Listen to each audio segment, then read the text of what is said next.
Yuk, buat masa depanmu dimulai dari bangku madrasah.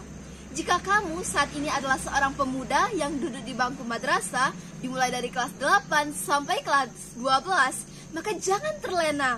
Mulailah saat ini juga untuk menentukan masa depanmu. Jangan tunggu nanti setelah lulus kuliah baru ingin memikirkan akan jadi seperti apa, bekerja apa, dan bagaimana. Tapi mulailah saat ini juga untuk merumuskan masa depanmu. Karena apa yang kamu perbuat hari ini, dia akan menentukanmu di 10 sampai 15 tahun kemudian. Kok bisa sih? Bagaimana? Saat ini, para pemuda yang masih SMP dan SMA, di mana menurut mereka ini adalah masa-masa pencarian jati diri, dan ini harus dinikmati. Mereka nongkrong ke sana kemari bareng teman-teman, happy-happy, dan tidak memikirkan akan masa depannya, apalagi menghasilkan uang. Ya, ini adalah pemikiran yang sangat wajar bagi pemuda saat ini.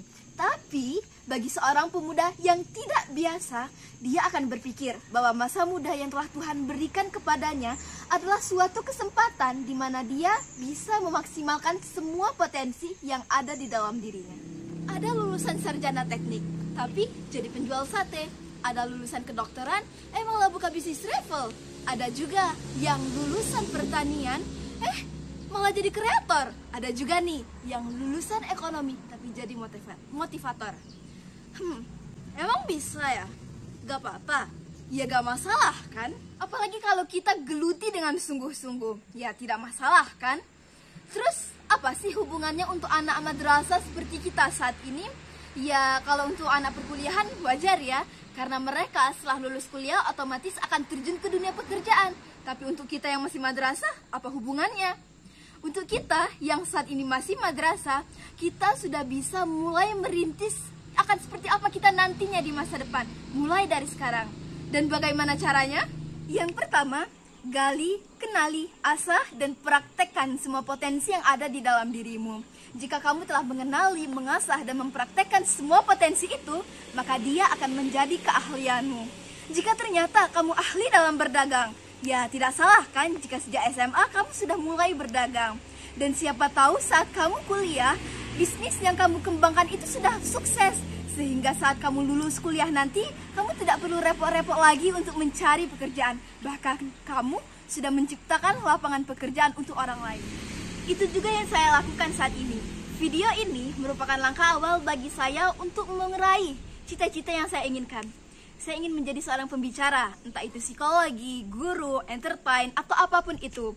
Dan saya yakin sekali, saya telah memulainya, dan nantinya akan ada sesuatu yang menentukan vision saya itu di mana. Tapi dengan memulai lebih dulu, saya telah membuka jalan bagi cita-cita saya. So, bagaimana dengan Anda? Tips yang kedua, selektiflah dalam memilih teman pergaulanmu. Masa kita saat ini adalah masa di mana semua ingin kita tahu. Dan kita ingin berteman dengan siapa saja. Tapi ingatlah, kita harus tetap selektif dalam memilih teman kita. Karena dengan siapa kita berteman, itu akan mempengaruhi kita di masa depan. Jika kita berteman dengan penjual minyak wangi, maka kita akan tertular wanginya. Jika kita berteman dengan bandar narkoba, bisa jadi kita akan menjadi pemakai. Dan jika kita berteman dengan orang yang kreatif, pintar, berpikir positif, selalu optimis, maka bisa jadi kita akan tertular dengan semua kegiatan positifnya. Jangan sampai pergaulanmu akan mempengaruhi masa depanmu dan merubah prinsip hidup. Yang ketiga, kumpulkan pengalaman sebanyak mungkin. Jangan pernah mengeluh untuk semua kegiatan yang kamu lakukan saat ini. Karena bisa jadi semua kegiatan itu dan organisasi yang kamu lakukan, dialah yang akan menghantarkanmu pada masa depanmu. Terus upgrade kreativitas yang ada di dalam dirimu. Learn before learn. Belajar untuk mendapatkan lebih banyak lagi di masa depan. Kamu harus berani mencoba, bekerja keras, dan memulai sebagai lahan pembelajaran untuk dirimu. Yang terakhir, buang jauh-jauh rasa gengsi dan takut yang ada di dalam dirimu. Takut diomongin orang, takut dicela, takut dijauhin, takut gak dianggap sama orang. Hei, masa depanmu kamu sendiri yang menentukan, bukan berdasarkan dari omongan orang. Jadi, jangan takut dengan apa kata orang. Saatnya kita action untuk membuat masa depan kita sendiri. Oke?